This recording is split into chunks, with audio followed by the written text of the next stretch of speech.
दोस्तों, लोगों के बहुत सारे कमेंट आते हैं कि गोल्ड खरीदना क्या बेवकूफ़ी है। तो क्या सच में गोल्ड खरीदना बेवकूफ़ी है या नहीं, वही इस वीडियो में जानने वाले हैं। तो दोस्तों, वीडियो का अंत तक जरूर देखिए और चैनल पर नए तो चैनल को सब्सक्राइब कर लीजिए गोल्ड और सिल्वर से रिलेटेड जानकारी के लिए। दोस्तों, गोल्ड एक ऐसा एसेट माना जाता है जो कि हर मुश्किल टाइम पे गोल्ड ही काम आता है। मान लो कि गोल्ड एक ऐसी करेंसी है जहाँ पे जैसे कि आप फिजिकल गोल्ड आप खरीदते हो, तो गोल्ड जैसे कि आप हैंड टू हैंड आप उसे सेल कर सकते हो और हैंड टू हैंड कैश ले सकते हो। लेकिन कोई भी जैसे अदर कोई चीज़ है, जैसे कि मान लो आपने कोई प्लॉट खरीदा है 10 लाख 15 लाख या 20 लाख में, तो आप उसे हैंड टू हैंड नहीं सेल कर सकते। आप सेल करोगे, उसके बाद में पेमेंट आएगा, रिसिप्ट होगी, यानी बहुत सारी प्रोसेस होगी। लेकिन गोल्ड एक ऐसी चीज़ है जहाँ पे आप अभी खरीदते हो तो अभी का हैंड टू हैंड आपको पैसे मिल जाएंगे। आप रात में जाके दोगे तो भी आपको पैसे मिल जाएंगे, दिन में दोगे तो भी जब आपको पैसे मिल जाएंगे। तो गोल्ड खरीदना एक बेवकूफ़ी नहीं है। आपको गोल्ड खरीदने का सही तरीका पता होना चाहिए कि आपको कौन सी ज्वेलरी खरीदनी है, या फिर इन्वेस्टमेंट के लिए खरीदना है तो कौन सा गोल्ड खरीदना है। या फिर आप ज्वेलरी खरीदते हो तो आप बहुत सारी जैसे वेराइटी देखते हो कि कौन सी डिज़ाइन की आपको ज्वेलरी लेनी है। उसके बाद उसके ऊपर मेकिंग चार्ज भी लगते हैं, उसके बाद जिसके ऊपर जीएसटी भी लगता है, उसके ऊपर कितने मेकिंग चार्ज लगते हैं वो उसके ऊपर डिपेंड करता है। लेकिन आप इन्वेस्टमेंट के पर्पज से खरीदना चाहते हो तो आपको कौन सा गोल्ड खरीदना है वो भी आपको पता होना चाहिए। तो आप गोल्ड खरीदने में बेवकूफ़ी कैसे होगी। अगर आप सही गोल्ड खरीदोगे, इन्वेस्टमेंट के लिए खरीद रहे हो तो आप सही गोल्ड खरीदोगे तो आपको उसमें बेनिफिट होगा आगे जाके। या फिर ज्वेलरी खरीदते हो तो ज्वेलरी में भी आपको कौन सी ज्वेलरी खरीदनी चाहिए जिसमें आपको बेनिफिट होगा आगे जाके, तो वो आपको पता होना चाहिए। आप ज्वेलरी खरीद रहे हो या फिर आप कोई इन्वेस्टमेंट के लिए गोल्ड खरीद रहे हो, तो आपको जैसे कि दो तरह के गोल्ड आते हैं, एक 999 आता है, एक फिर 995 आता है।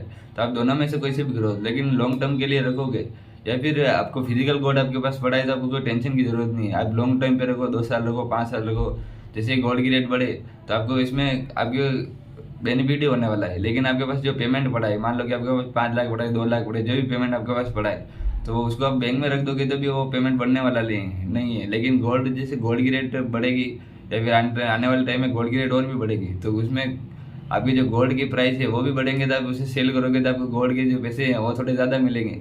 लेकिन आपके पास जो पेमेंट पड़ा है बैंक में पड़ा है, तो आप बोलते हो कि यार गोल्ड करना बेवकूफ़ी है। लेकिन आप उसे रीसेल करोगे ना, पेमेंट पड़ा ऐसे तो ही नहीं बढ़ रहा है, उसमें जैसे जो भी बैंक में थोड़ा बहुत इंटरेस्ट वगैरह आएगा वो मिल जाएगा, लेकिन आपको इतना बेनिफिट नहीं होगा जिसमें आपको गोल्ड में होगा। तो ये चीज़ है अपने को गोल्ड के बारे में।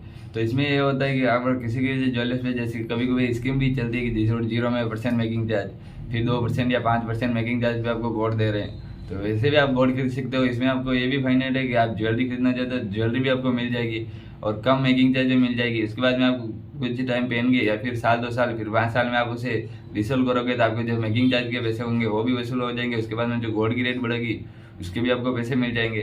तो वो समझना जरूरी है कि आपको कौन सी ज्वेलरी आपको खरीदनी चाहिए जिसमें आपको बेनिफिट हो और आपकी सेविंग भी हो जाए।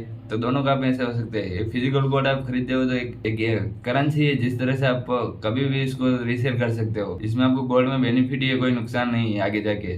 तो आप चाहो तो आप खरीद सकते हो, या फिर आपका पेमेंट बैंक अकाउंट में पड़ा है तो वहाँ से बढ़ने वाला नहीं है। लेकिन गोल्ड में आप इन्वेस्ट करते हो तो वो आने वाले टाइम में जैसे गोल्ड की रेट बढ़ेगी। अभी पहले 55,000 का रेट था, लेकिन अभी गोल्ड की जो रेट है वो 72,000 चलेगी। तो गोल्ड की रेट बढ़ ही रही है। अगर आपने पहले खरीदा होगा एक, जैसे कि आपने अभी 1 तोला भी खरीदा होगा या फिर 100 ग्राम भी खरीदा होगा, तो अगर आपने 1 तोला खरीदा होगा तो वो 55,000 में आपको पहले मिल रहा था। और अभी आपको जैसे कि देखिए साल 5-6 महीने में आपको गोल्ड की रेट 72,000 चलेगी, यानी 72,000 चलेगी। तो आपको कितना परसेंट का आपको बेनिफिट हो रहा है। तो इसमें ये एक चीज़ ही है कि आपको कब खरीदना चाहिए, आपको कौन सी ज्वेलरी खरीदो तो आपको कौन सी ज्वेलरी खरीदनी चाहिए। तो अगली वीडियो में ये भी जानेंगे कि अपन कौन सी आपको ज्वेलरी खरीदनी चाहिए जिसमें आपको आगे जाके नुकसान नहीं हो और आपको बेनिफिट ही हो। अगर आप इन्वेस्टमेंट के पर्पज से खरीदो तो भी एक ज्वेलरी है जो कि ये ज्वेलरी खरीदोगे तो आपको बेनिफिट ही होगा। तो वो अगली वीडियो में जानेंगे। अगर आप चैनल पर नए हैं तो चैनल को सब्सक्राइब कर लीजिए गोल्ड और सिल्वर से रिलेटेड और भी जानकारी के लिए। तो आज के लिए इतना ही, फिर मिलेंगे कुछ यूनिक वीडियो के साथ। तब तक जय हिंद, वंदे मातरम।